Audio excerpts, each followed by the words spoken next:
자, 그러면 우리가 비정상적 의사표시 모습을 지금 보고 있는데요. 한 번만 반복을 하고 사례를 들어서 설명을 드려볼게요. 의사표시가 불일치함을 표의자 스스로가 알고 하더라. 한 단어. 의사표시가 불일치함을 표의자 스스로는 모르고 한다.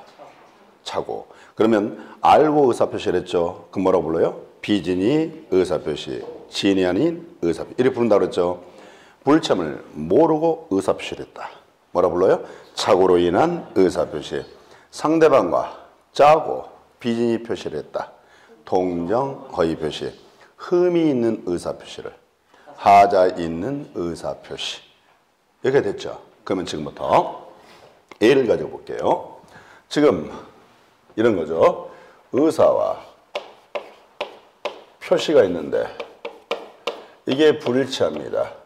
이 사실을 표의자가 알고 한다고 그랬죠. 이걸 한 단어로 뭐라 불러요? 이걸 비진이라고 하죠. 그러면 이 의사표는 뭐에 의해서? 비진에 의해서 이루어졌다. 그래서 뭐라 부른다? 비진이 의사표시. 이렇게 읽는다고 그랬죠. 자, 봅시다. 예를 들어보겠습니다. 갑이 을에게 내 건물을 무상으로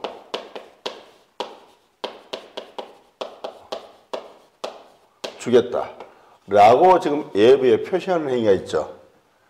그렇죠? 얘처럼 예부에 표시하는 행위를 우리는 뭐라 부른다? 의사표시라고 합니다. 그러면 여러분이 을입니다. 건물을 무상으로 준다라고 의사표시가 있습니다. 그럼 여러분은 양념물도 공짜라면 받죠. 먹어야지. 이게 받겠다라고 의사표시를 합니다. 그러면 반대 방향의 의사표시가 일치해서 성립하는 법률행위를 계약이라 한다. 그럼 이 계약은 재산권을 무상으로 이전해주는 계약 맞죠? 이런 계약을 무슨 계약이라 한다? 증여라 한다. 여기까지 우리가 배웠잖아요. 자, 그럼 봅시다. 지금 이 갑이 무상으로 주겠다라고 표시한 표의자가 됩니다. 자, 을은 상대방이 되겠습니다. 그럼 여기 보는 거예요. 그러면 지금 이 예부에 증여했다는 표시가, 증여 표시가 있는 건 맞죠? 증여 표시가 있지 않습니까? 그러면 이때 이 표의자가 증여할 내심의 의사를 가지고서 외부에 증여하겠다고 표시했다면 의사와 표시가 일치된 상태에서 이루어진 건 맞죠? 그럼 이건 정상적인 맞죠? 자, 그런데 이 표의자 갑씨가 증여할 의사가 아니라 이 을의 환심을 사기 위해서, 뭘 사기 위해서? 환심을 사기 위해서 그랬던 거고, 나중에 다시 찾아올 생각이었습니다. 그러면 이 모습 봐보세요. 의사와 표시가 그러면 이 모습은 일치, 불일치?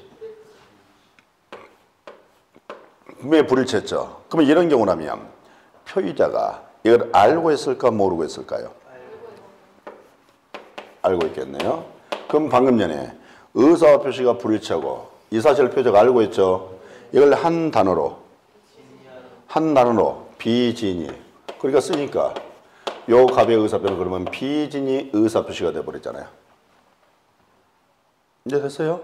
그러니까 증여할 내심의 의사도 없이 외부에 증여하겠다고 표시한 모습 맞죠? 그럼 분명히 의사와 표시가 불일치했죠. 이 사실을 표의자 스스로 알고 했잖아요. 맞죠? 그러니까 이게 뭐예요? 비진이 의사표시. 그러면 이 증여라는 계약 자체는 비진이 의사표를 요소로서 지금 이루어진 모습 맞죠?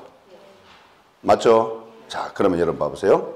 그럼 요 비진이 의사표시는 여러분께서 일상생활에서 무수히 해봤다? 아니면 해보지 않았다? 무수히 해봤다. 무수히 많이 해봤다. 라는 걸 제가 증명시켜 드릴게요. 자, 여러분이 뭔가가 싫습니다. 싫어요.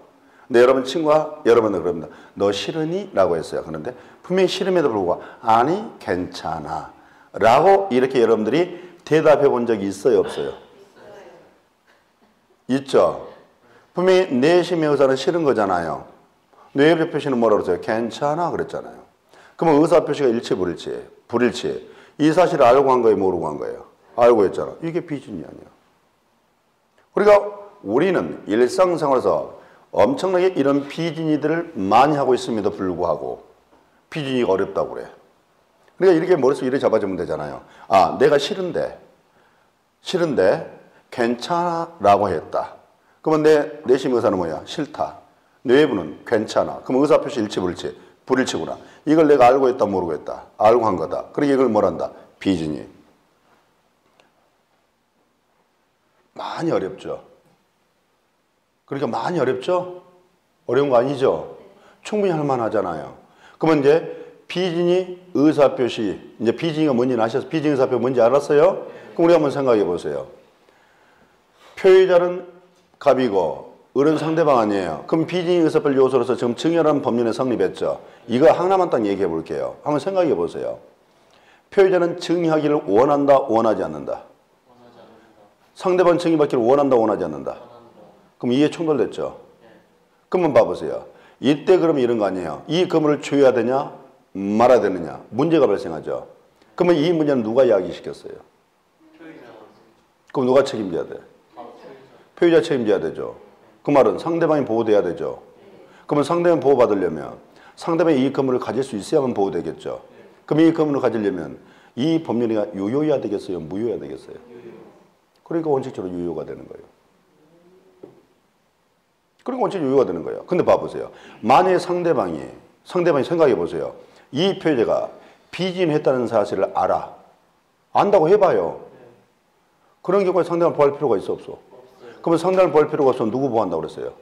표의자. 그럼 표의자가 보호되려면 상대방이 이 건물을 가질 수 없어야 되는 거죠. 그러면 유효해야 돼, 무효해야 돼? 예외적으로 무효 이렇게 하는 거 아니야. 이건 열심히 암기하잖아요. 이게 암기할 사항이냐는 거예요. 이해만 되면 그렇구나라고 딱 떨어지는 부분들이 이런 이해를 못하고 보니까 전부 다 암기해야 되는 걸로 착각을 해버리고 있는 거예요. 한번 생각해보세요. 지금 비진 의사표시를 요소로 해서 증여라는 계약이 성립했다. 그러면 이때 어떤 문제가 발생하느냐? 건물 취해야 되냐 말아야 되냐 문제 발생한다. 그럼 이 문제는 누가 이야기했다? 표의자가 이야기했다. 그럼 문제를 발생시킨 놈이 책임져야지. 그럼 문제를 발생시키자 책임져야 되니까 상대방이 그러면 보호를 받는다는 얘기 아니에요? 그럼 상대방이 보호를 받으려면 이 모습에서는 상대방이 이 건물을 가질 수가 있어야 되잖아요. 그럼 이 건물을 가지려면 이게 유효해야만 건물을 가질 수 있는 거 아니에요. 그래서 유효라고 처리하는 거구나. 이게 원칙인데 이런 경우 있다는 거예요. 이게 지금 표의자가 비진을 했어. 근데 상대방이 이런 비진을 했다는 사실을 알아. 안다고 해보자 말. 가정을 해보는 거야. 알아. 그러면 그런 경우까지 이 상대방을 두텁게 보호할 필요가 있을 것이다, 없을 것이다? 없을 것이다. 그럼 그때는 누가 보호돼야 된다? 표의자. 그럼 표의자가 보호받으려면 상대방이 이 건물을 가질 수 없어야만 보호되겠다. 그러면 상대가 건물을 가질 수 없는 경우는 어떤 경우? 무효이어야만 건물을 가질 수 없는 거다. 오케이? 그러니까 예외적으로 뭐라고 한다? 무효. 이렇게 처리하는 거예요. 이렇게 처리하면 되는 부분들을 막 암기하죠. 뭐가 뭔지도 모르고. 그러니까 법이라는 것은 논리의 산물인 거예요. 그냥 만들어 놓지는 않았을 것이다. 분명히 어떤 이유 속에서 유효, 예외적으로 무효 이렇게 만들었겠죠. 그럼 왜 유효라고 처리했을까? 왜 예외적으로 무효라고 했을까? 왜 그랬을까라는 생각을 자꾸 해줘 봐야 돼요. 그러면 답이 나와. 제 설명 이해됩니까? 그러면 우리가 비진이에요. 자, 여러분께서 봐보세요. 싫어. 내심 의사는 싫어. 근데 아니 괜찮아. 이게 비진이라고 그랬죠. 이게 비진 의사표시라고 그랬잖아요. 그럼 이 비진 의사표시는 가만히 생각해 보세요. 우리 일반인의 시각에서 보면 거짓말 일종이라고 볼 수 있어 없어? 그러면 결국에는 비진 의사표시는 이런 개념 아니에요. 표의자가 거짓말함으로 인해서 문제가 발생한 거잖아. 이제 이해됐어요? 구체적 내용은 좀 보류한다고 그랬어요. 개념만 딱 잡고 넘어가자는 거예요. 개념만. 자, 또 봅시다. 지인이 하는 의사표시라는 개념이 좀 잡혔습니까? 이 정도면 잡히죠? 그러니까 우리가 봐보세요. 자, 말로 예를 들어볼게요. 자, 여러분이 회사 다녀. 사직의사가 없어. 사직의사가 없어. 근데 여러분이 때로는 여러분 상관으로부터 얼마 정도 내가 신임을 받고 있는가 그걸 한번 알아보고 싶을 때도 있을 수 있어 없어요? 그래서 사직서를 제출한 거예요. 그러면 사직 의사 없이 지금 사직서 제출한 모습이죠. 그러면 표시는 사직이죠. 사직에 표시했잖아요. 의사는 사직 의사가 있어 없어? 그럼 의사 표시가 일치불일치. 알고 있어 모르겠어? 비진이 아니야. 그럼 이게 비진이 아니에요. 예? 비진이 의사 표시가 전혀 어려운 얘기 아니에요. 그냥 자꾸 어렵다 생각하지 마시고 내가 내 친구에게 나는 싫은데도 아 괜찮아? 이렇게 얘기를 했었구나. 아 이게 비진이었구나. 오케이? 우리가 이제 꼬마들을 얘기할 때 그럽니다. 우리 이제 어른들의 참 표현들 재밌어요. 이 꼬마가 잘생겼다, 똘똘하다 이런 표현하죠. 이 꼬마한테 이럽니다. 어른들이 이 꼬마한테 아이 그놈 참 똘똘하게 생겼네 이렇게 얘기하죠. 이거 뭐냐면 이 꼬마는 잘생기진 않았어. 근데 못생겼다 얘기하기는 곤란해. 그러니까 똘똘하다, 똑똑하게 생겼다. 그러면 이 표현 속에는 참 못생겼다 이게 숨어 있어. 제 말 틀렸습니까? 맞죠? 자 그러면 통정허위 표시를 가볼게요. 상대방과 짜고 하는 비진이 표시를 통정허위 표시라 한다. 기억나시죠? 자 봅시다. A라는 사람이 있어요. 여기 값이 있어요. 여러분이 A라고 할게요. 여러분께서 이 값에 대한 1억 채권이 있어요. 그러면 여러분이 채권자가 되겠죠. 그러면 값은 뭐가 될까요? 채무자가 되는 거예요. 그러면 이제 채무자는 변제기라는 약속 날짜에 변제를 해야 되겠죠. 내 채무자가 변제를 하지 않네요. 돈을 갚지 않는다 이 말이에요. 그럴 수 있죠. 우리가 살다 보면 여러분께서 이런 사람을 만날 때가 있을 겁니다.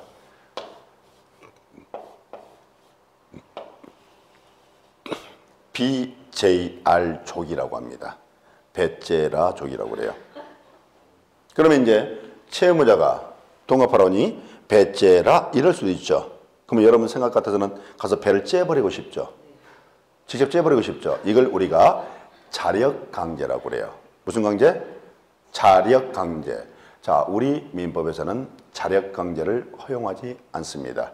예외적으로 딱 한 군데서만 점유의 자력강제 빼놓고는 자력강제를 허용하지 않아요. 그러면 어떻게 해야 되냐는 거예요. 다른 사람 힘을 빌어서 강제해야 돼요. 이걸 타력강제라고 그래요. 그러면 다른 사람이라는 것은 국가를 말하는 거예요. 그래서 자신이 가서 배째버리면 안 돼요. 다른 사람의 힘을 빌어서 강제한다. 이걸 국가의 힘을 빌어서 강제한다는 게 이걸 타력강제라고 합니다. 그러면 여러분은 좌우지간 요 채권을 해소해야 될 거 아니에요. 해야 되겠죠. 그래서 채무자 재산을 딱 보니까 요 채무자의 멋진 건물이 이렇게 있더라는 거예요. 있을 수 있죠. 그러면 채권자 여러분께서 이 건물에 대해서 강제집행이라는 수단이 있어요. 요 강제집행, 강제경매란 말 들어보셨죠? 이게 바로 강제경매예요. 그러면 채권자가 이 건물을 강제집행했죠? 그러면 이제 처분 대금이 있을 거 아니에요. 요 처분 대금에서 여러분 자신의 채권을 이렇게 해소할 수 있다 이 말이에요. 이게 강제집행이에요. 무슨 말인지 아셨죠? 그러면 이처럼 채권자가 이 채무자 소유 이 건물을 강제집행하게 되면 이 채무자는 이 건물의 소유권을 상실하게 되겠죠. 그죠? 자, 그러면 이 채무자는 이 강제집행을 피하고 싶잖아요. 그럼 어떻게 해야 되겠어요? 재산을 빼돌려야 되겠죠. 재산을 빼돌려야 될 거 아니에요. 그래서 이 채무자가 재산을 빼돌립니다. 어떻게? 이렇게. 자, 의리 자신의 친구를 할게요. 이 친구. 지금 내 채권자가 강제집행하려고 그래요. 내 멋진 건물에 대해서. 그러니까 자네 앞으로 소유권 이전해 놓으면 어떻겠는가. 그러니까 친구가 뭐라냐면 그렇게 하소라고 할 수도 있어 없어요. 그래서 그렇게 하소. 그래서 갑에 누가 앞으로? 을 앞으로 이 건물의 소유권을 이전해 줍니다. 그러면 소유권이 갑에서 을로 왔으니까 이제는 을이 등기부상 을이 소유자가 돼 있죠. 그러면 채무자 소유가 아니잖아요. 그러면 채권자는 강제집행 한다 못한다? 못한다. 이렇게 결론이 나오는 거예요. 그러면 지금 소유권이 갑에서 을로 넘어갔죠. 그러면 이게 소유권 변동이라고 그러죠. 권리 변동 나타났죠. 그럼 이런 권리 변동 원인을 알고 싶어요. 그럼 어디 보면 되냐면 등기부가 써졌어요. 등기부를 보면 등기 원인란이라는 게 있어요. 거기가 써졌어요. 등기 원인란에 뭐라고 써졌냐면 매매라고 써졌다고 합시다. 뭐라고요? 그러면 이런 거죠. 요 채무자 값이가 친구 을과 매매라는 형식을 통해서 친구 을 앞으로 이 소유권을 이전해 놓은 모습 맞죠? 그러면 우리가 매매라는 것은 매도 의사표시를 말하죠. 아니요. 매수를 매매를 한다고 그랬죠. 그러면 매매 계약 성립하려면 뭐가 있어야 되죠? 매도 의사표시가 있어야 돼요. 그러면 이 매도 의사표시를 쓰려면 매도하겠다는 표시 행위에 의해서 매도 의사표시 존재하는 거 아니에요?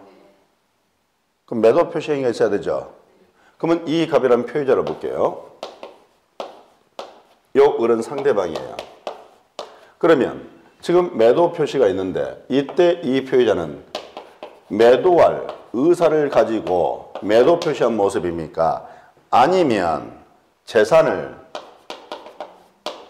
빼돌릴 의사를 가지고 한 겁니까? 재산을 빼돌릴 의사였던 것이지 매도 의사가 아니었죠. 그러면 이 표의자의 의사와 표시는 일치 불일치? 이 사실을 표의자가 알고 있을 것이다, 모르고 있을 것이다. 그럼 의사 표시가 불일치합니다. 불일치함을 표의자가 알고 있죠. 이런 의사표를 우리는 뭐라 부른다? 그렇구나. 이걸 우리가 비진이 의사표시라 불렀다. 방금 전에 이렇게 안 배웠습니까? 이렇게 배웠잖아요. 근데 이 모습에서는 요 비진이 의사표시를 표의자가 단독으로 했습니까? 아니면 요 상대방과 짜고 했습니까? 분명히 상대방과 짜고 했다는 게 보이죠? 안 보여요? 그러면 상대방과 짜고 하는 이 비진이 의사표시를 우리는 뭐라 부른다? 이걸 통정허위표시라 부른다. 별게 아니네. 별거 아니잖아요.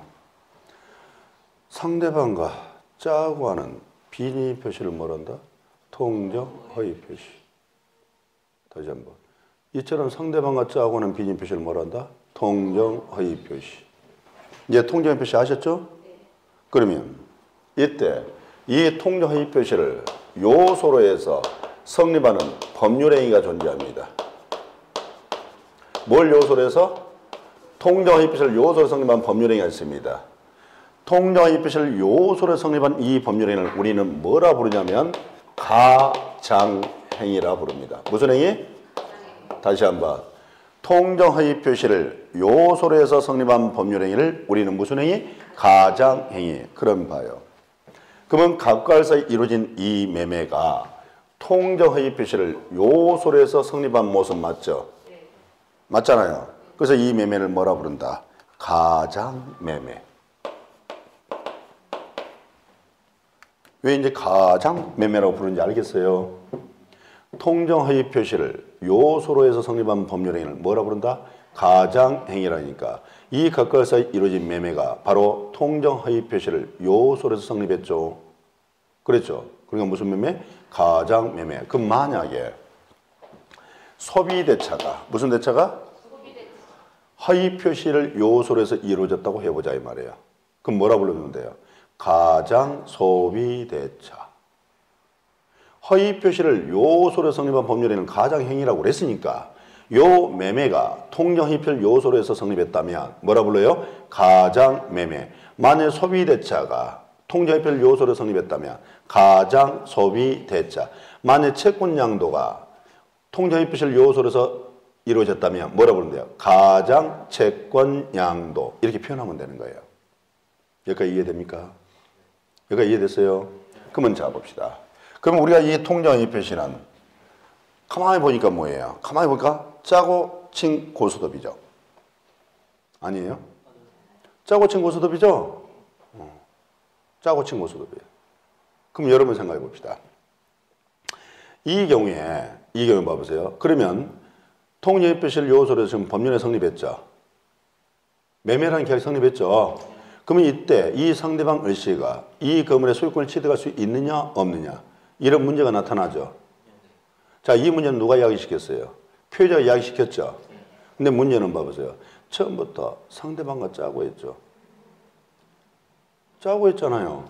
그럼 애초부터 상대방 짜고 했으니까 처음부터 상대방을 포함할 필요가 있어 없어요? 그러면 상대방 보호가 되지 않는다는 얘기는 상대방이 이 건물을 가질 수 없다는 얘기 아니에요. 그러면 상대방이 이 건물을 가질 수 없으려면 이게 유효해야 되겠어요? 무효해야 되겠어요? 그러니까 피해자 상대방 사이는 언제나 무효.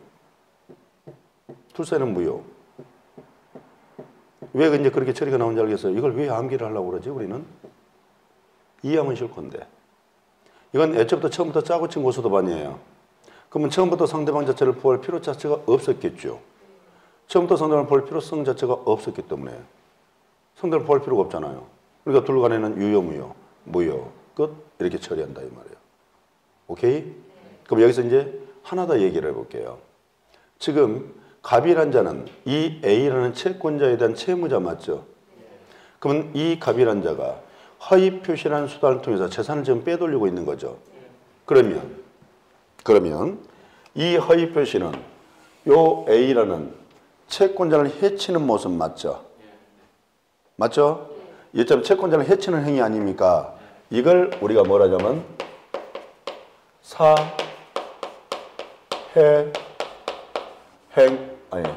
행위라고 써요. 뭐라 그래요? 사회행위. 그러면 여러분 한번 법은 상식이라고 그랬죠. 지금 채무자가 허위 표시라는 수단을 통해서 재산을 빼돌렸죠. 그죠? 그럼 형사상 지금 채무자는 재산이 한 푼도 없죠. 한 푼도 없잖아요. 그러면 채권자는 자기 채권 회수할 방법이 있을까 없을까? 없어요. 우리 민사관계에서 채무자가 변제 자력이 없으면 돈 받아낼 방법이 없습니다. 영화에서나 콩팥을 자르고 뭐 이런 건 나오는 영화에서 나오는 장면이고 우리 법에서는 채권 회수할 방법이 없어요. 그러면 지금 이와 같이 채무자가 허위 표시라는 수단을 통해서 재산을 빼돌려 버렸단 말이에요. 그러면 이때 요 채무자가 빼돌린 재산을 원상 회복시킬 수 있는 제도적 장치가 없다면 정말 채권자 개털되겠죠. 그러지 않을까요? 그러면 이처럼 채무자가 빼돌린 재산을 채권자가 원상 회복시킬 수 있는 제도적 장치가 필요했겠죠. 그 제도적 장치를 우리는 뭐라 부르냐면 채권자 취소권이라고 해요. 뭐라 그래요? 그러면 이 채권자 취소권 봐보세요. 이걸 말 그대로 해석해 줄게요. 어렵다 할 필요가 없어요. 말 그대로 채권자가 뭐 할 수 있는 권리? 취소할 수 있는 권리가 있다 이 말 아니에요. 누가? 채권자가 취소할 수 있는 권리가 있다 이 말 아니에요. 그게 무슨 뜻이냐면 지금 채무자가 법률행위 한 건 맞죠? 지금 채무자의 법률행위가 있을 거 아니에요. 요 채무자의 법률행위를 누가? 채권자가 뭐 할 수 있어? 취소할 수 있어. 이 소리 아니야. 요 뜻 아니에요. 채권자 취소권이란 말 그대로 채권자가 취소할 수 있는 권리가 있다 이 말 아니에요. 그 말 아니에요. 그럼 우리가 취소라는 개념을 이렇게 배웠잖아요. 어떤 법률행위가 존재하는데 그걸 처음부터 무효로 되돌린 제도를 취소로 배웠잖아요. 그럼 이런 거예요. 지금 채무자가 행한 법률행위가 있었을 거 아니에요. 채무자가 행한 법률행위를 누가? 채권자가 뭐 할 수 있다는 거예요? 취소를 해버릴 수가 있어. 그러면 소유권이 누구한테로? 채무자한테로 회복이 되겠죠. 취소 통해서 그럼 그물의 소유권이 다시 채무자 앞으로 이제 소유권이 왔죠? 그러면 이 채권자 이걸 강제평할 수 있어 없어요? 있겠지 이제. 그럼 강제평해서 자기 채권 해소할 수 있다 없다? 있다. 이런 뜻이에요. 이게 채권자 취소권 어렵다고 생각하지 마세요. 취소권. 채권자가 취소할 수 있는 권리. 용어 또 써줘 볼까요? 이걸 어려워하더라고요. 채권자 대의권. 채권자가 대의할 수 있는 권리 아니에요. 채권자 대의할 수 있는 권리, 대신할 수 있는 권리. 그걸 채권자 대의권이라고 그래. 자, 채무자의 권리가 있어. 누구 권리? 채무자의 권리를 채권자 대신 행사할 수 있는 권리단 말이야. 그걸 채권자 대의권. 채권자 취소권 뭐라고요? 채권자가 채무자 법률행위를 취소할 수 있는 권리. 저는 자꾸 그 용어에서 개념을 끌고 나오려고 그러죠. 주어진 용어 가지고 그 개념을 끌고 나오려고 그러지 뭐 다른 거 갖다 붙여내려고 안 하잖아요. 그런 식의 자꾸 공부하는 습관을 좀 들이세요. 자꾸 뭐 이상한 걸 끌고 들어와서 그걸 뭐 이해하려고 그래요. 그 주어진 단어 가지고 그 개념을 도출해내 보세요. 그러면 훨씬 더 이해하기 쉬워요. 뭔지는 모르지만 채권자 취소권, 채권자 취소하는 권리, 채권자 대의하는 권리 이런 뜻 아니겠어요? 단어가 그렇죠? 그러면 채권자 취소할 수 있는 권리가 뭐냐면 채무자가 행한 법률행위를 누가 행한 법률행위? 채무자가 행한 법률행위를 누가? 채권자가 취소할 수 있는 권리가 있어. 이걸 채권자 취소권. 자, 채권자 대의권이 뭐냐면 대신할 수 있는 권리자는 소리 아니에요. 채무자의 권리가 있어. 누구 권리? 채무자 권리를 누가? 채권자가 대신할 수 있는 권리가 있다 이 말이에요. 그걸 채권자 대의권. 오케이? 용어에서 개념을 도출해내자. 자꾸. 그 주어진 용어에서 개념의 단어에서 그게 무슨 뜻이다, 무슨 의미다라고 우리가 끄집어내보는 연습해야 돼요. 자꾸 이상하게 끌고 들어오지 말고. 그러니까 어려운 거예요. 자꾸 끌고 들어오니까 그 주어진 용어 가지고 아 이게 이런 의미겠구나라고 이렇게 판단해 주면 쉬워지는데 자꾸 뭘 끌고 들어오려고 그러니까 뭐가 뭔지도 모르겠단 말이야. 앞으로 어떻게 하자고요? 주어진 용어 속에서 그 개념을 도출해내는 연습을 많이 해야 됩니다. 자, 그러면 이제 차후치간 우리는 짜고 친 고스톱을 말한다. 통정 하위 표시. 여기가 됐죠? 됐지요? 자, 보세요. 너무 쉽다. 이 정도면 할만하죠? 왜 둘간에는 처음부터 이 범위는 둘간에 처음부터 무효로 처리한지 알겠어요? 애초부터 상대방을 부할 필요 자체가 없으니까. 오케이? 자, 이게 봐요. 지금 이런 거예요. 갑이라는 사람이 여기 을에게 내 토지를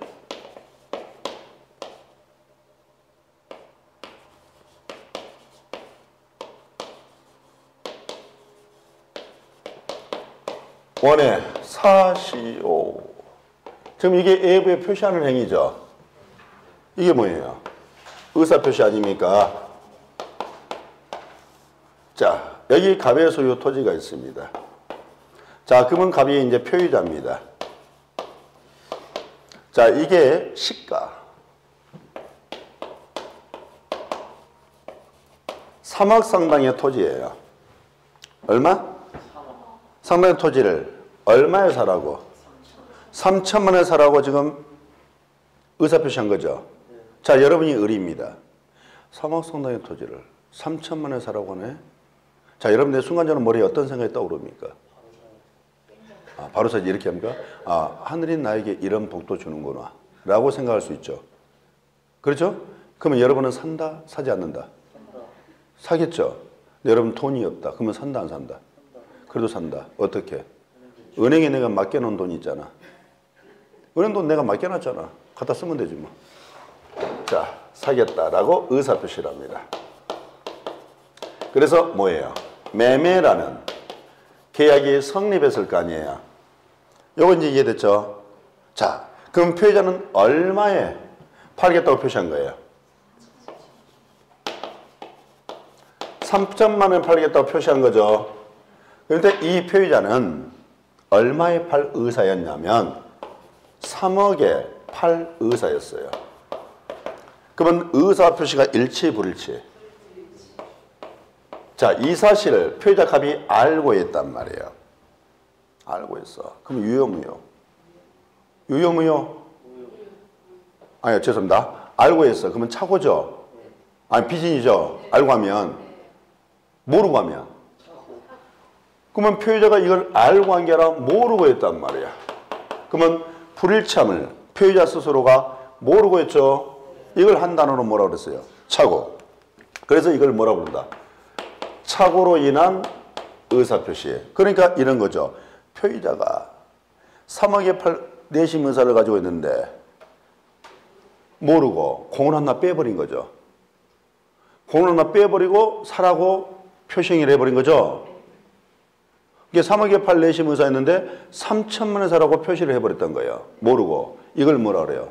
착오. 자, 그러면 이 착오는 봐보세요.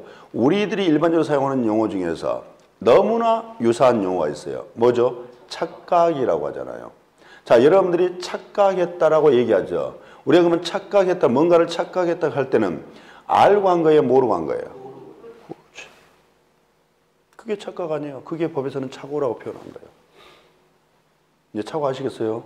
이처럼 표의자가 3억의 팔 내심 회사를 가졌는데 모르고 3천만 원 사라고 예부에 표시한 모습이죠?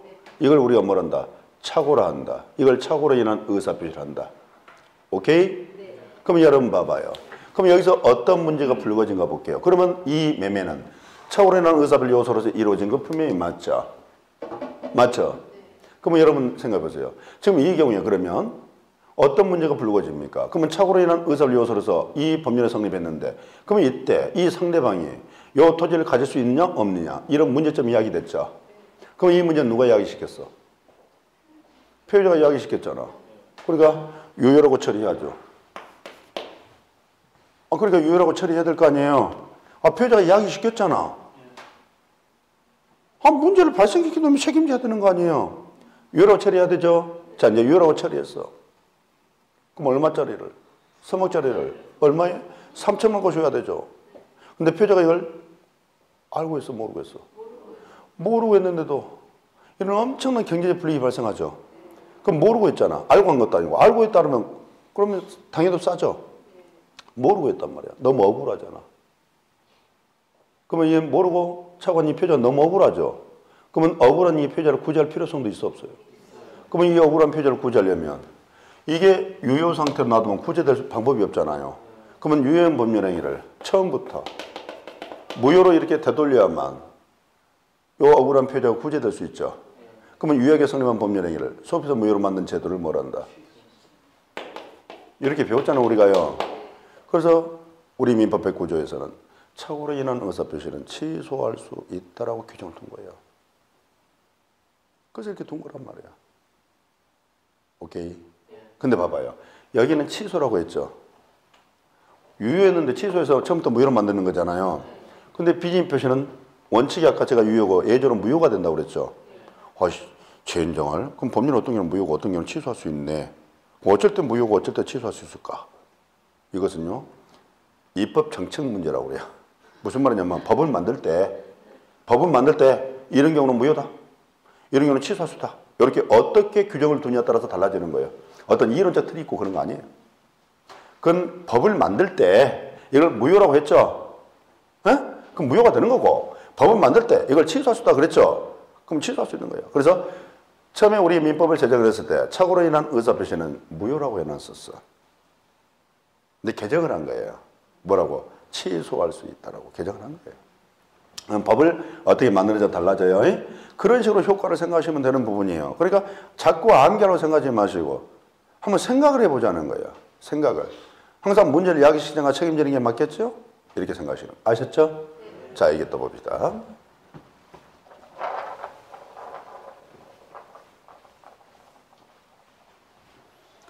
자, 그럼 여러분이 한번 생각 한번 해보자고. 또 생각을 한번 해보자고요. 여기 갑이라는 사람이 있어요. 요 토지가 있는데 이 토지를 1억에 팔 의사가 있어요. 자, 이 의사를 외부에 표시함으로 인해서 하나의 의사 표시가 존재한다. 완성된다. 우리 이렇게 공부했죠. 이렇게 공부했잖아요. 그러면 이와 같이 요 표의자인 갑씨가 1억에 팔 의사가 존재하려면 1억에 팔 의사가 존재하려면 분명 표의자는 어떤 고민하는 과정들이 있었겠죠. 어떤 고민하는 과정이 있었다면 팔까 말까 얼마에 팔아야지? 라는 그런 과정이 있었어요 없었어요? 자, 그런 과정을 우리가 의사결정 과정이라고 해요. 뭐라고요? 뭐 이런 의사결정 과정을 통해서 결정된 의사가 있는 거 아니에요? 팔까 말까 얼마에 팔까 이런 과정 속에서 팔아야지 얼마에 1억에 라고 결정된 의사가 있는 거죠. 이 결정된 의사를 예부에 표시하면서 의사표가 이루어지는 거 아니에요. 그럼 여러분이 갑이라는 표의자예요. 여러분이 이런 의사를 결정할 때 자유로운 상태에서 의사를 결정해야 되겠습니까? 아니면 외부로부터 부당한 간섭을 받고 의사를 결정해야 되겠습니까? 자유로운 상태 정말 그렇군요. 그러면 이런 의사결정의 자유가 보장이 돼야 되겠죠. 분명히 의사결정의 자유가 보장돼야 되겠죠. 그러면 자 봅시다. 이제 여기 갑이라는 사람이 있습니다. 여기 을이 있습니다. 자, 이 갑이라는 사람이 이 평택시장에서 화병을 하나 삽니다. 이게 10만 원짜리 화병이라고 합시다. 자, 이 10만 원짜리 화병을 하나 사서 때를 입힙니다. 때. 때가 뭔지 아시죠? 때가 뭔지 아시죠? 여러분 몸에 있는 거. 때. 때를 입히고 광도 살짝 죽였습니다. 오케이? 자, 무슨 얘기냐? 갑자, 골동품을 만들었다 이 소리 아닙니까?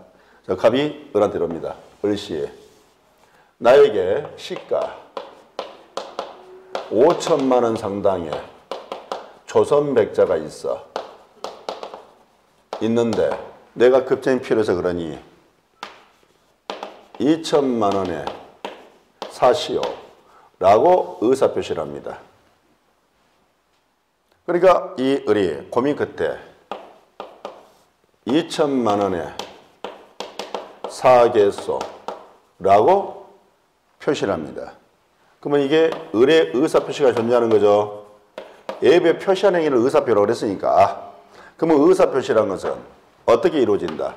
내부적인 의사와 외부적 표시로 이렇게 이루어진다라고 배웠죠. 그러면 을은 2천만 원에 살 의사가 있어요, 없어요? 있죠? 있죠? 그러면 2천만 원에 사겠다라고 표시했어요, 안 했어요? 했죠? 그럼 분명히 의사와 표시가 일치된 상태에서 의사표 이루어진 건 맞죠? 그렇죠? 그럼 이와 같이 이런 결정되는 의사가 존재하려면 이 을은 의사 결정 과정이라는 게 있었죠. 그랬을 거 아니에요. 그럼 을은 봐보세요. 실제 이게 얼마짜리 화병인데? 실제 얼마짜리? 10만 원짜리 화병인데 얼마에 사야지? 2천만 원에 사야지 라고 의사를 결정한 모습 맞죠? 라고 의사를 결정한 모습 맞죠? 그래서 이 결정되는 의사를 외부에 표시한 모습 아니에요? 그럼 분명히 이 표의자 을의 의사표는 의사표시가 일치된 의사표 이루어진 건 맞잖아요. 근데 얼마짜리 얼마에 사야지? 10만 원짜리 2천만 원에 사야지라고 의사를 결정한 모습 아니에요? 실제는 자, 을이 여러분의 친구입니다. 여러분의 친구 을이 10만 원짜리 화병을 2천만 원에 사야지라고 의사를 결정했다고 합시다. 여러분이 그런 사실을 알았어요. 그럼 여러분의 친구 을에게 뭐라고 여러분들은 멘트를 날리겠습니까? 너 미쳤니? 그러지. 뭔 사지 말라고 그래. 너 미쳤니? 그러죠. 너 제정신이? 이렇게 멘트 날리죠? 아니, 그렇게 멘트 날리지 않아요? 너 미쳤구나. 너 제정신 아니구나. 라고 얘기를 하게 되겠죠. 그럼 봐보세요. 그러면 이 을하는 표의자가 제정신이 아닌 의사결정했잖아. 맞죠? 미친 의사결정한 거잖아요. 왜 그랬을까? 봐봐요. 이 갑이 을에게 10만 원짜리 병을 시가 5천만 원 조선백자라고 을을 속였죠. 속였죠. 그게 을이 속은 거 아니에요. 그러면 요 상대방이 10만 원짜리 병을 시가 5천만 원 상대 조선백자로 속이질 않았더라면 요 10만 원짜리를 2천만 원에 사지라고 의사를 결정했을 것이다, 안 했을 것이다? 안 했을 것이다. 그럼 봐보세요. 이 을하는 표의자는 그런 우리는 의사를 결정할 때 분명히 의사결정의 자유가 보장돼야 된다고 그랬죠. 그럼 이 표의자는 의사결정의 자유가 보장된 상태에서 의사를 결정했다. 아니면 이게 침해를 받은 상태에서 의사를 결정했다. 침해를 받은 상태에서 의사를 결정했다라고 볼 수 있어, 없어요? 있죠. 그러면 이 표의자 을의 의사표시는 분명히 의사표시가 일치된 상태에서 의사표시 이루어졌지만은 이런 의사결정의 자유가 침해된 상태에서 이루어진 의사표시라고 얘기할 수 있어, 없어요? 이와 같이 의사결정의 자유가 침해된 상태에서 이루어진 의사표시를 우리는 뭐라고 부른다? 하자 있는 의사표시라 한다. 우와! 의사와 표시가 일치한 상태의 의사표시 이루어졌는데 일치하는 과정에 흠이 있었다고 그랬죠? 그 흠이라는 게 바로 그거예요. 의사결정의 자유가 외부로부터 부당한 간섭을 받은 흠을 있더라 이 말이야. 침해를 받은 이런 흠이 있더라 이 말이야. 그래서 의사결정의 자유가 침해된 상태에서 이루어진 의사표를 우리는 뭐라 부른다? 하자 있는 의사표시. 그러면 이와 같이 의사결정 자유를 침해하는 수단이 있겠네요.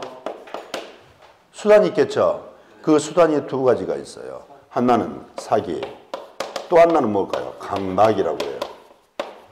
그러면 요 표의자 의사표시는 봐보세요. 사기에서 이루어졌죠. 강박에 의해서 이루어졌죠. 그러면 사기, 강박에 의한 의사표는 결론 하자에 있는 의사표시 아니에요. 그래서 하자에 있는 의사표시란 사기, 강박에 의한 의사표시가 되는 겁니다.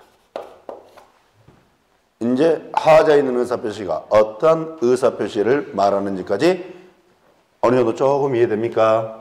이처럼 의사결정의 자유가 침해된 상태에서 이루어진 의사표시를 말하는 거고 이때 침해하는 수단이 두 가지가 있더라. 하나는 사기, 하나는 뭐가 있다? 강박. 이렇게 여러분께서 정리를 해 주시면 되겠습니다.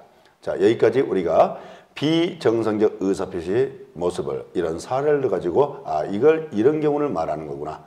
이 정도만 개념 잡고 넘어가도록 하겠습니다. 자, 이제 우리가 넘기면 192페이지 보니까 법률행위 대리라는 게 나옵니까? 자, 법률행위 대리를 지금부터 보도록 하겠습니다.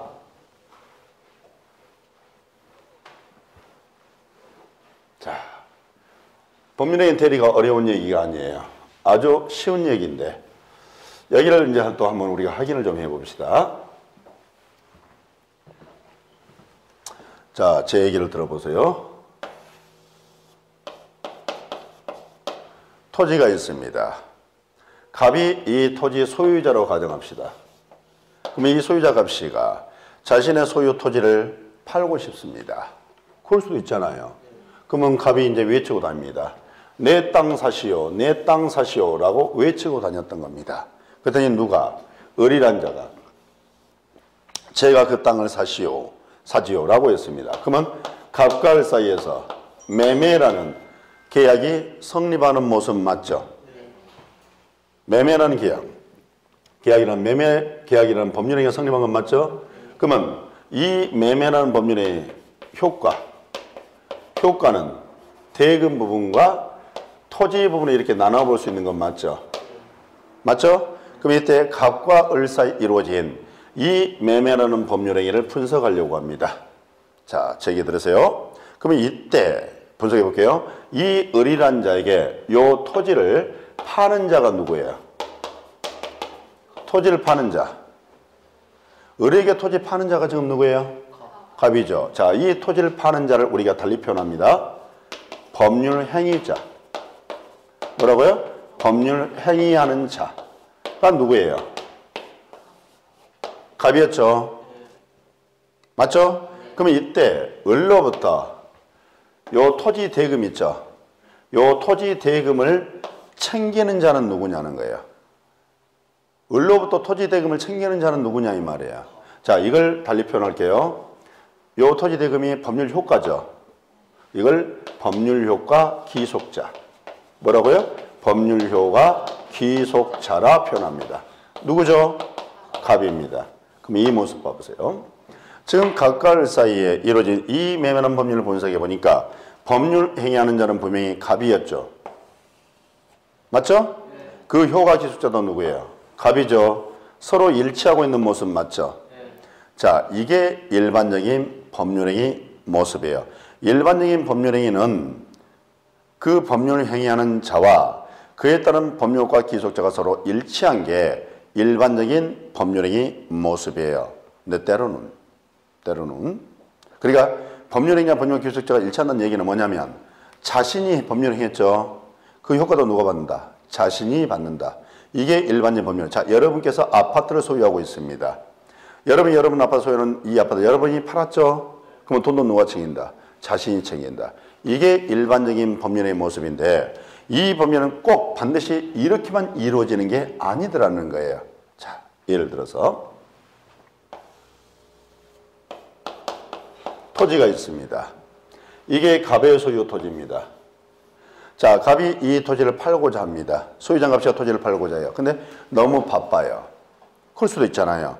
팔고는 싶었는데 너무 바빠요. 그래서 자기 친구를 찾아보니까 친구 집 보니까 부동산 전문가가 있더란 말이야. 누가? 을이. 그래서 갑이 누구에게? 자기 친구 을에게 내 땅 좀 팔아주게나라고 부탁을 해볼 수도 있어 없어요? 있죠. 그러면 이때 을이 갑의 부탁을 받아서 땅 사시오, 땅 사시오라고 외치고 다녔어요. 그때 마침 병이라는 자가 제가 살게요라고 외치더란 말이야. 그럼 을과 병 사이에서 매매라는 계약이 성립한 것 분명히 맞죠. 그러면 이때 이 매매 효과입니다. 대금 부분과 토지란 부분을 이렇게 나눠볼 수가 있을 텐데, 자, 이건 이제 분석할게요. 그러면 봐보세요. 지금 을과 병 사이에 이루어진 요 매매라는 법률 행위를 분석해 보려고 하는 거예요. 여기 병이란 자에게 이와 같은 이 토지를 파는 자는 누구예요? 지금 이 모습에서는 병에게 요 토지를 파는 자가 누구냐고요? 을이잖아요. 병한테 지금 토지 팔고 있는 사람은 을이지 갑이 아니잖아요. 병한테 땅 사시오 땅 사시오 한 사람이 누구냐고요? 을이었죠. 갑이 땅 사시오 한 적 없어요. 그러면 파는 자를 뭐라 그랬죠? 법률 행위자라고 그랬죠. 그러면 그 자가 누군데요? 을. 그러면 이때 요 병으로부터 요 토지 대금 있잖아요. 요 토지 대금을 챙기는 사람은 누구예요? 소유자인 갑이야 되죠. 그러면 이걸 법률가 기속자라고 그랬죠? 그게 누군데요? 갑. 그럼 이 모습 봐보세요. 그러면 여기에 이루어진 을과 병사에 이루어진 이 매매하는 법률행위 모습은 법률 행위한 자는 을이지만 그 법률 기속자는 갑이죠. 분리돼 있죠. 분리돼 있잖아요.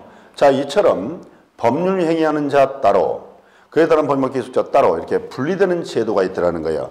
이 제도를 우리가 대리제도라고 하는 겁니다. 이 제도를 뭐라 그래요? 대리제도. 자, 이게 우리 민법상 대리제도의 특색이에요.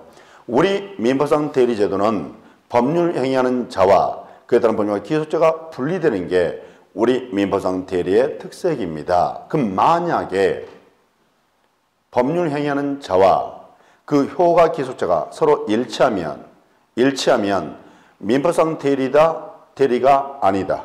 대리가 아니다라고 해야 되는 거예요.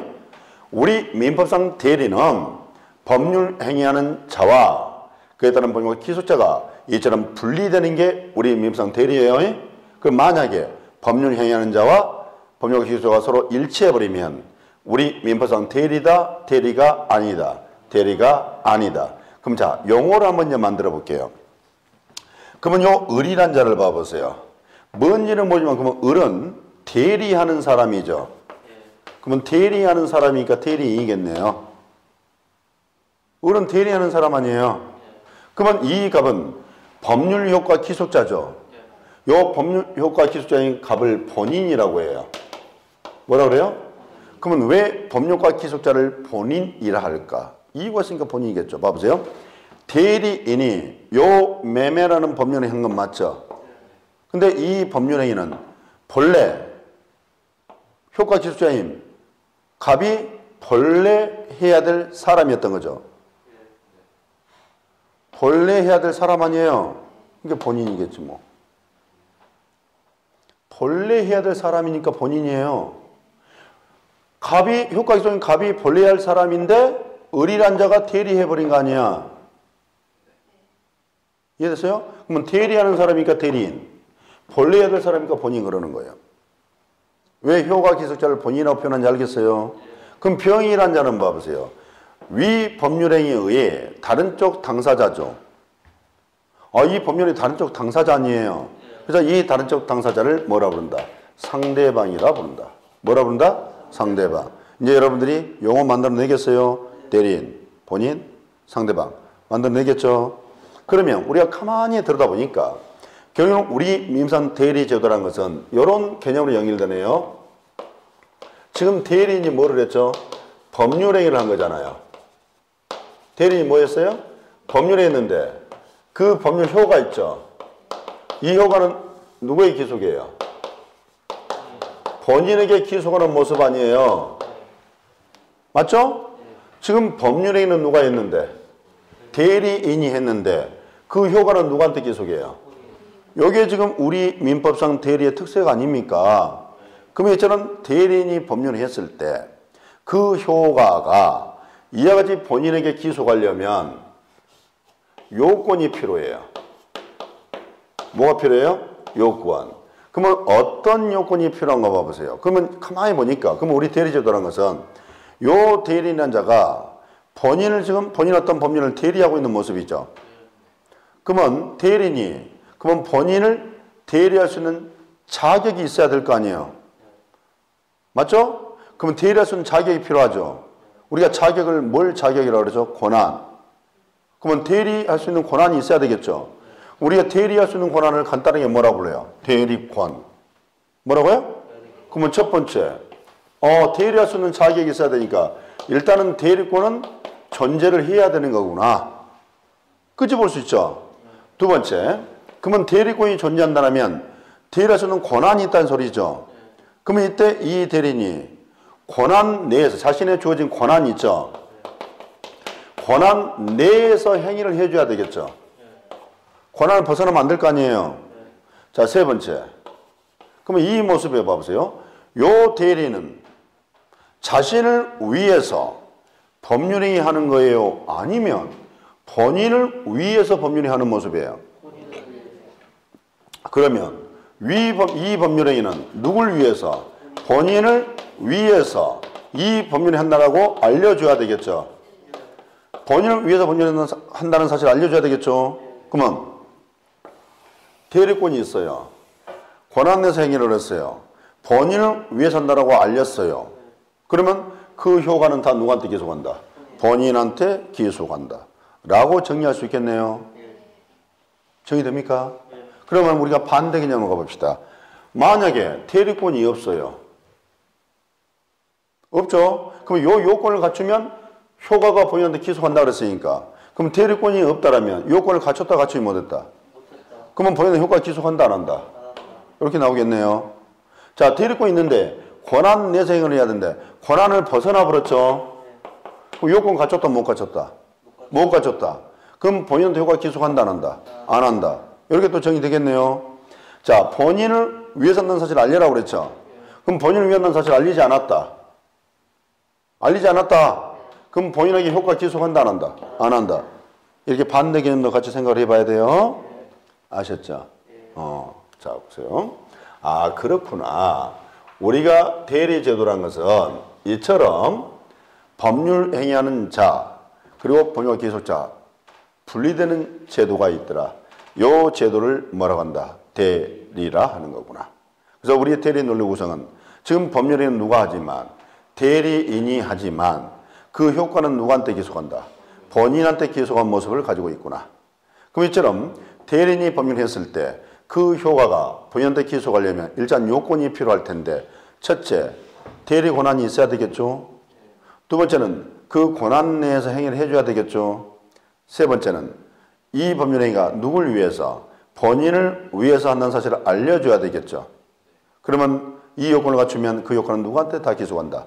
본인에게 기속한다. 이와 같이 정리를 해 볼 수가 있겠습니다. 그러면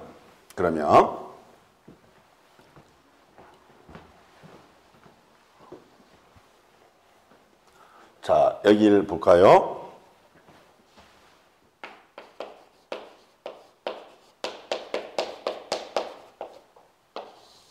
제가 지금 대리권 수여라고 썼죠. 자, 대리권 수여를 두 자로 써보겠습니다.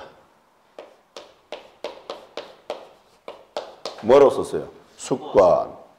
대리권 수여를 두 자로 쓰면 뭐라고요? 숙관. 대리권 수여 행위는 그래서 뭐라 불러요? 숙관 행위 이렇게 부르는 거예요. 오케이? 그러면 이런 거예요. 여기 본인이 있는데 본인의 숙권에 의해서 이루어지는 대리관계가 있습니다. 본인의 숙권에 의해서 대리관계가 이루어집니다. 임의대리. 무슨 대리? 본인의 숙권과 무관하게 이루어집니다. 법정대리. 이렇게 정리해 버립시다. 그러면 자 보세요. 임의대리, 법정대리 나오죠? 제가 어떻게 구별을 했어요? 본인의 숙권에 의해서 이루어지면 무슨 대리? 임의대리. 본인의 숙권과 무관하게 이루어지면 법정대리. 그러면 자 말로 설명할게요. 미성년자, 여러분의 미성년자가 있습니다. 여러분 미성년자의 부모죠. 그럼 미성년자와 이 부모는 대리관계입니다. 이때 미성년자가 본인이고요. 부모가 대리인이라고 그래요. 그럼 여기는 요 본인이 부모에게 대리인에게 대리권 수여, 수권에 의해서 이루어졌겠죠. 자, 여기는 부모와 자식이라는 이런 신분관계를 가지고 있죠. 가지고 있죠. 그러면 당연히 성립하는 거예요. 그럼 여기는 수권에서 이루어진 게 아니죠. 무슨 대리? 법정 대리. 그래서 우리는 부모님은, 친권자인 부모님은 미성년자의 법정 대리인이라고 표현하는 겁니다. 오케이? 자, 여기 대리인이 있습니다. 의사표시를 합니다. 누가 의사표시했어요? 대리인이 의사표시했습니다. 누구에게? 상대방에게. 자, 이걸 우리가 능동대리라고 합니다. 무슨 대리? 자, 상대방이 의사표시를 합니다. 누구에게? 대리인에게. 그러면 대리인은 이 의사표를 수령하는 모습이겠죠. 그렇죠? 이런 대리를 수동대리. 무슨 대리? 다시 한번. 대리인이 의사표시를 하죠. 무슨 대리? 능동대리. 상대방이 의사표를 하고 대리인은 수령하고 있죠. 무슨 대리? 수동대리. 자, 봅시다. 우리는 우리 자녀들을 능동적으로 키우고 싶습니까? 수동적으로 키우고 싶습니까? 능동적으로 키우고 싶죠. 그러면 능동적으로 키운다는 개념은 이런 아마 의미를 내포하고 있을 거예요.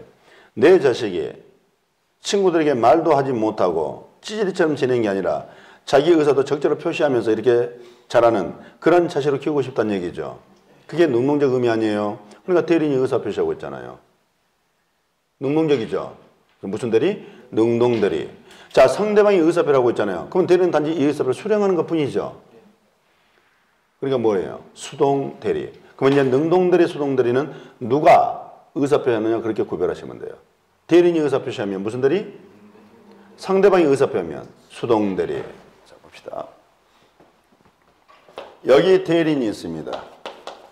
자, 이 대리인이 누구를 대리합니까? 본인을 대리하죠. 뭐라고요? 자, 이처럼 대리인이 본인을 대리하는데 본인을 대리할 수 있는 정당한 권한을 가지고 있어요. 뭐라고요? 그럼 이 대리는 권한이 있는 대리가 돼버리죠. 권한이 있다를 한자로 쓰니까 유권이라고 해요. 그래서 무슨 대리? 유권대리. 유권대리. 이제 유권대리가 뭔지 아셨죠? 본인을 대리할 수 있는 정당 권한을 가져가면 무슨 대리? 유권대리. 자, 그런데 본인을 대리할 수 있는 정당한 권한이 없이 본인을 대리했단 말이야. 이걸 뭐란다? 권한 없죠? 그래서 이걸 무권대리라고 한다. 무슨 대리요? 그러면 지금 제가 유권대리, 무권대리 썼네요. 어떻게 구별했어요? 본인을 대리할 수 있는 정당 권한을 가지고 있느냐?